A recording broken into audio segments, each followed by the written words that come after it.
بسم اللہ الرحمن الرحیم۔ آپ حضرات کے سامنے صلاۃ الحاجات کا طریقہ پیش کر رہا ہوں۔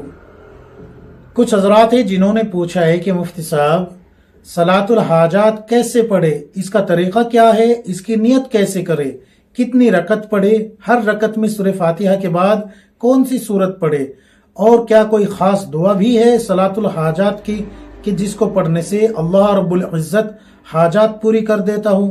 تو دیکھیے تمام باتیں جو آپ نے پوچھی ہے، اسوہ رسول اکرم صلی اللہ علیہ وسلم یہ کتاب ہے، اس کا صفحہ نمبر 181 182 کھول کے دیکھیں، آپ کو تمام باتیں، تمام مسائل، تمام فضائل اس میں درج ملیں گے۔ کھول کے دیکھ لیجئے اس کتاب کو۔ تو سب سے پہلے میں آپ کو اوقات کے بارے میں بتا دیتا ہوں، یعنی کہ وقت کے بارے میں۔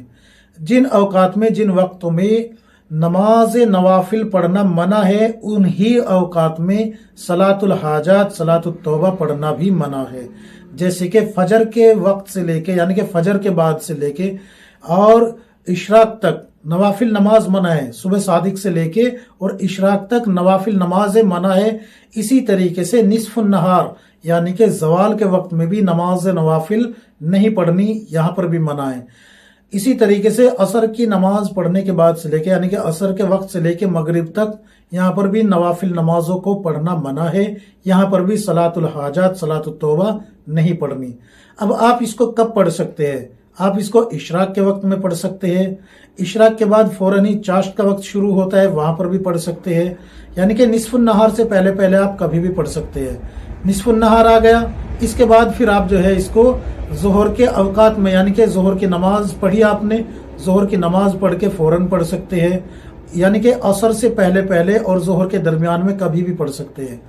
اسی طریقے سے مغرب سے لے کے اور پھر جو ہے صبح صادق تک آپ اس کو کبھی بھی پڑھ سکتے ہیں۔ مغرب کی نماز پڑھی آپ نے، اس کے بعد سے آپ صبح صادق یعنی کہ جہاں تہجد کا وقت ختم ہوتا ہے وہاں تک آپ اس کو کبھی بھی پڑھ لیجئے پوری رات میں، چاہے مغرب کے فوراً بعد پڑھ لیجئے، چاہے جو ہے آپ چاہتے ہیں کہ عشاء کے بعد پڑھنا چاہے تو عشاء کے بعد پڑھ لیجئے، لیکن اگر آپ تہجد کے پابند ہیں تو بہتر یہ ہے کہ تہجد میں اس کو پڑھیں۔ امید ہے کہ یہ وقت اچھے سے سمجھ میں آ گیا ہوگا۔ اب آپ کو کرنا کیا ہے اور کس طریقے سے پڑھنی ہے یہ سن لیجئے۔ سب سے پہلے آپ وضو کریں، وضو میں نیت کریں کہ میں صلاۃ الحاجات اور صلاۃ التوبہ پڑھ رہا ہوں۔ وضو میں یہ نیت کریں کہ میں صلاۃ الحاجات اور صلاۃ التوبہ پڑھ رہا ہوں، اور یہ جو میں وضو کر رہا ہوں اللہ رب العزت اس سے میرے گناہ دھو رہا ہے۔ اللہ تبارک و تعالیٰ سے دعا کرے، یا اللہ پانی ڈال کے جسم کو پاک کرنا میرا کام ہے، میرے گناہوں کو دھو کے میرے جسم کو پاک کرنا اے اللہ یہ صرف تیرے قبضے میں ہے، تو اس کو چاہے گا تو ہوگا اور تو نہیں چاہے گا تو نہیں ہوگا۔ اے اللہ تو مجھے گناہوں سے پاک صاف کر دے، تقوی طہارت والی زندگی عطا فرما دے، اے اللہ میرا کام بن جائے گا، تیری شان میں کوئی کمی نہیں آئے گی۔ اس طریقے سے دل میں نیت کر کے، دل میں یہ دعا کر کے وضو کرے۔ وضو کا مکمل طریقہ کیا ہوگا یہ بھی سن لیجئے۔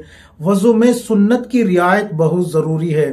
یاد رکھیں اگر آپ کا وضو مکروہ ہوتا ہے تو پھر نماز بھی آپ کی مکروہ کہلائی جائے گی، پھر چاہے وہ کوئی بھی نماز ہو۔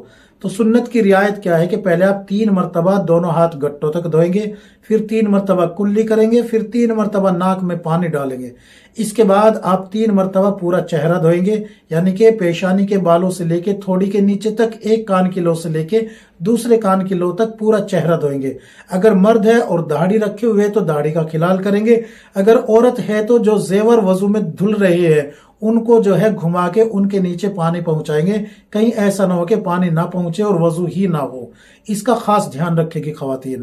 مرد داڑھی کا دھیان رکھیں گے کہ کہیں ایسا نہ ہو کہ داڑھی کے اندر اسکن جو ہے چمڑی سوکھی رہ جائے اور پھر وہ وضو ہی نہ ہو۔ اس کا خاص دھیان رکھے، اس لیے داڑھی کا بھی کھلال کرے اور انگلیوں کا جو زیور وغیرہ ہے ان کا بھی کھلال کرے۔ یہ ہو گیا۔ پھر آپ کو دونوں ہاتھ کوہنیوں سمیت 3 مرتبہ دھونے ہیں، دائنا ہاتھ بھی 3 مرتبہ دھونا ہے اور بایاں ہاتھ بھی 3 مرتبہ دھونا ہے۔ اس کے بعد پھر پورے سر کا مسح کرنا ہے، پھر اس کے بعد کانوں کا مسح کرنا ہے، کانوں کی جو یہ پیچھے کا حصہ ہے ان کا اچھے سے مسح کرنا ہے، اور گردن کا بھی مسح کرنا ہے۔ گردن کا مسح کرنا حالانکہ مستحب ہے، لیکن ایک روایت آتی ہے کہ جو شخص گردن کا مسح کرتا ہے اللہ تبارک و تعالی اس کی گردن کو جہنم سے آزاد فرما دیتے ہیں۔ اگرچہ یہ روایت سند کے اعتبار سے کمزور ہے لیکن روایت موجود ہے۔ پھر آپ دونوں پیر ٹخنوں سمیت 3 مرتبہ دھوئے۔ اس طریقے سے آپ نے اگر وضو کیا تو آپ کا وضو مکمل ہو گیا۔ حضرت عثمان رضی اللہ عنہ فرماتے ہیں کہ میں نے اللہ کے رسول صلی اللہ علیہ وسلم کو اسی طریقے سے وضو کرتے ہوئے دیکھا ہے۔ وضو کر کے آپ پہلے 2 رکعت نماز صلاۃ التوبہ پڑھے، اپنے گناہوں کو یاد کر کے اللہ کے سامنے توبہ کرے اور عزم کرے کہ اے اللہ جو مجھ سے گناہ ہو چکے ہیں میں ان سے توبہ کرتا ہوں، استغفار کرتا ہوں کہ اب میں گناہ نہیں کروں گا اور آئندہ کے لیے عزم کرتا ہوں کہ بالکل بھی نہیں کروں گا۔ جب آپ اس طریقے سے صلاۃ التوبہ پڑھیں گے تو آپ کے تمام گناہوں کو اللہ معاف فرما دے گا۔ پھر آپ اس کے بعد پڑھیں گے صلاۃ الحاجات۔ صلاۃ الحاجات کا طریقہ کیا ہے؟ یہ بالکل جیسے کہ عام نمازیں پڑھی جاتی ہے وہی طریقہ ہے کہ آپ جو ہے نیت کریں 2 رکعت نماز صلاۃ الحاجات پڑھتا ہوں، 2 رکعت نماز حاجت کی پڑھتا ہوں یا پڑھتی ہوں، یا اتنا کہے کہ 2 رکعت صلاۃ الحاجات پڑھتا ہوں واسطہ اللہ تعالیٰ کے، رخ میرا قبلہ شریف کی طرف، اللہ اکبر۔ صرف دل میں نیت کر لینے سے نیت ہو جاتی ہے، زبان سے اللہ اکبر کہنا شرط ہے۔